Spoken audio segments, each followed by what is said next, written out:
이재명 포비아의 정치학, 불신과 두려움이 빚어낸 한국 정치의 새로운 풍경.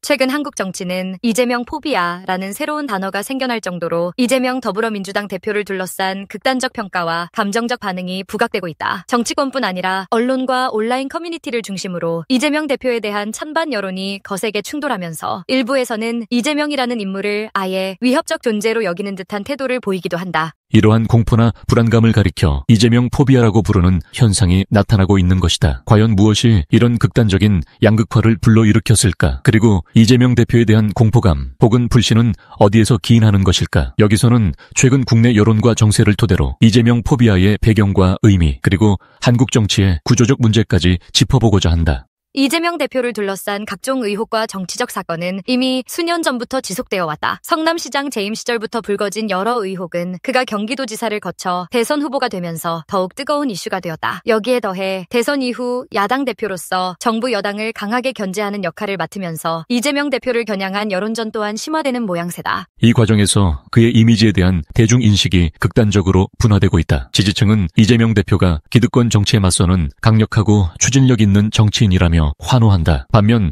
반대 진영에서는 그를 위험한 선동가, 포퓰리스트, 심지어 사법 리스크 덩어리로 표현하며 극도의 거부 반응을 보이기도 한다. 이러한 부정적 시각이 단순한 비판을 넘어 이재명이라는 인물 자체가 한국 사회에 해악을 끼친다라는 식의 공포 섞인 담론으로까지 확장되면서 이재명 포비아라는 표현이 생겨날 지경에 이른 것이다. 이재명 대표는 초선 지자체장 시절부터 강력한 추진력, 서민적 이미지를 내세워 주목을 받았다. 그의 행정 스타일은 문제가 있다면 바로 잡는다는 식의 직설적인 태도와 빠른 실행력으로 특징지어졌다. 성남시장 재임 시기에는 청년 배당, 무상교복 등 파격적인 복지 정책들을 앞장서 실시하며 스포트라이트를 받았고, 경기도지사 시절에는 재난기본소득 등을 통해 전국적인 지명도를 끌어올렸다. 하지만 이런 강력한 리더십과 급진적 정책 기조는 필연적으로 반발 세력을 만들어왔다. 특히 현행 제도와 충돌하는 정책이라는 지적과 포퓰리즘이다라는 비판이 계속 따라다녔다. 그의 상대적으로 급진적인 정책 구상과 직설적 발언들은 지지층에게는 시원한 사이다로 통했지만 반대층에게는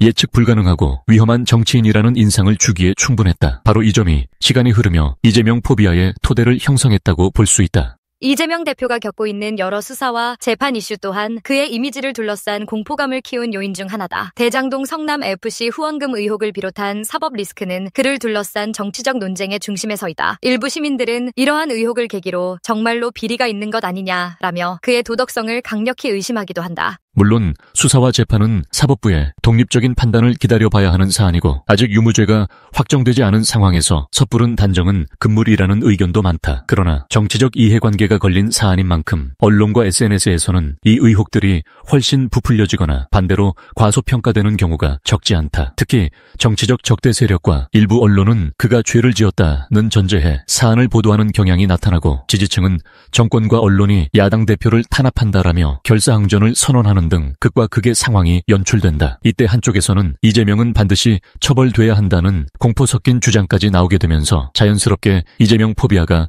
더욱 확산될 수밖에 없게 된다. 이재명 대표와 관련된 이슈가 계속해서 뜨거운 감자로 떠오르는 것은 한국 정치권의 극단적 진영 대립 구도와 언론 환경과도 무관하지 않다. 한국의 보수 진보 언론은 각자 지향하는 정치적 스탠스에 따라 이슈를 보도하고 해석한다. 이재명 대표를 비판하고자 하는 매체에서는 의혹과 논란을 대대적으로 보도하며 그의 이미지를 위험한 정치인으로 그린다. 반면 그를 옹호하는 쪽에서는 표적 수사, 정치 보복 등의 프레임을 내세우며 이재명 대표에게 쏟아지는 비판 자체를 정치적 음해로 규정한다. 이처럼 양진영이 서로를 절대악으로 몰면서 진실 공방을 벌이다 보니 일반 대중은 언론 매체를 통해 전달되는 정보만으로는 사실관계를 가늠하기가 쉽지 않다. 그 결과 정치적 입장에 따라 이재명은 무조건적인 악인 혹은 이재명은 희생양이라는 극단적 인식이 강화된다. 공포심이 부풀려진 상태에서는 모든 사안이 의혹, 불안, 위협으로 해석될 수밖에 없다. 이는 이재명 포비아가 사회 전반으로 확산되는데 영향을 미친다. 흥미로운 점은 여론조사를 살펴보면 이재명 대표의 개인적 호감도와 민주당 지지율이 일정 부분 동조화되면서도 별개로 움직이는 양상을 보인다는 것이다. 실제로 어떤 시점에서는 이재명 대표의 사법 리스크 이슈가 커질수록 민주당 지지층이 결집하면서 오히려 단기적으로는 여론 지지율이 소폭 반등하는 경우도 있었다. 이는 여야 간의 극렬 대치와 프레임 전쟁이 불러온 결과라고 볼 수 있다. 동시에 중도층이나 무당층 사이에서는 이재명 대표가 혐의를 받고 있는데도 계속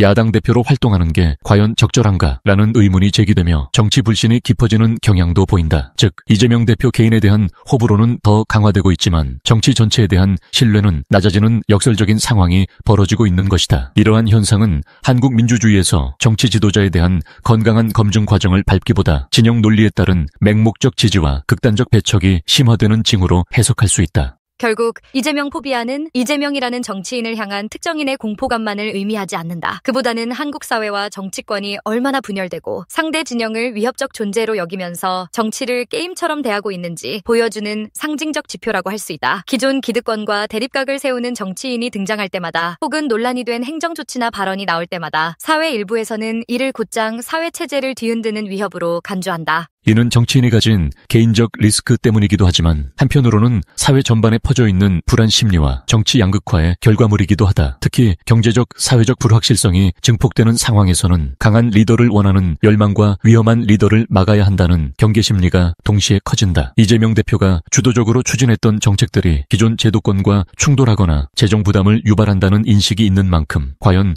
그의 방식이 옳은 것인가? 라는 집단적 불안이 쉽게 가라앉지 않는 것이다. 지금 이 시점에서 이재명 포비아를 극복하기 위해서는 무엇보다도 정치권 전반이 이재명 대표에 대한 검증과 비판을 넘어 냉정한 토론과 합의를 이끌어내는 태도를 보여야 한다. 의혹이 있다면 법적 절차에 따라 투명하게 검증하고 잘못된 점이 드러나면 그에 따른 정치적 법적 책임을 지는 것이 마땅하다. 반대로 무혐의가 입증된다면 그 결과 역시 존중하는 법치주의의 원칙이 확고히 자리 잡아야 한다. 정치 지도자 개인에 대한 공포나 분노 혹은 맹목적 지지에만 몰입하게 되면 결국 유권자는 한 정치인을 둘러싼 극단적 프레임 속에 갇히게 된다. 그러한 환경에서는 중요한 정책 이슈들, 예컨대 양극화 해소, 복지정책 재원 마련, 대외관계 등이 실종되어 버리고 정치적 갈등만 부각되는 악순환이 반복된다. 이는 민주주의의 건강성을 해치는 결과로 이어진다. 이재명 포비아라는 말이 이처럼 광범위하게 회자된다는 사실은 이재명 대표에 대한 대중의 강렬한 관심과 함께 한국 정치의 과열 양상을 잘 보여준다. 그러나 이 현상을 단순히 이재명에 대한 두려움으로만 치부하기에는 그 배경에는 정치적 양극화, 언론 환경, 사법 리스크, 진영 간 불신 등 한국 정치가 안고 있는 구조적 문제가 복합적으로 얽혀 있다. 결국 해결책은 정치권 전반이 불필요한 공포와 음모론을 조장하기보다는 상호 간의 건강한 비판과 토론, 타협과 협력을 통해 국민이 체감할 수 있는 실질적 성과를 만들어내는 데서 찾아야 한다. 특정 정치인에 대한 찬반을 넘어서 정책과 비전으로 경쟁하는 모습이 제도화되어야 한다는 점은 누구나 공감할 것이다. 이재명 대표에 대한 포비아가 일시적인 정치적 유행어로 끝날지 아니면 한국 정치 문화의 병폐를 상징하는 사건으로 남을지는 앞으로의 정치권 행보와 시민들의 태도에 달려있다. 부디 우리 사회가 합리적 판단과 성찰을 통해 이재명 포비아가 아닌 더욱 성숙한 방식으로 정치 리더를 바라보고 평가할 수 있는 환경을 조성하기를 기대해본다. 안녕하세요. 지성의 숲입니다. 지금까지 6,400개가 넘는 영상을 올리고 5만 명의 구독자 여러분과 함께할 수 있었던 것은 모두 시청해주시는 분들의 관심과 성원 덕분입니다. 앞으로 더 가치 있고 유익한 콘텐츠로 찾아뵐 수 있도록 최선을 다하겠습니다. 유튜브에서 성필원으로 꼭 검색해주세요. 그리고 좋아요와 구독 버튼을 꼭 눌러주시고 앞으로도 꾸준한 관심과 응원 부탁드립니다. 여러분께 진심으로 감사드리며 계속해서 함께 성장해 나가길 바랍니다. 고맙습니다.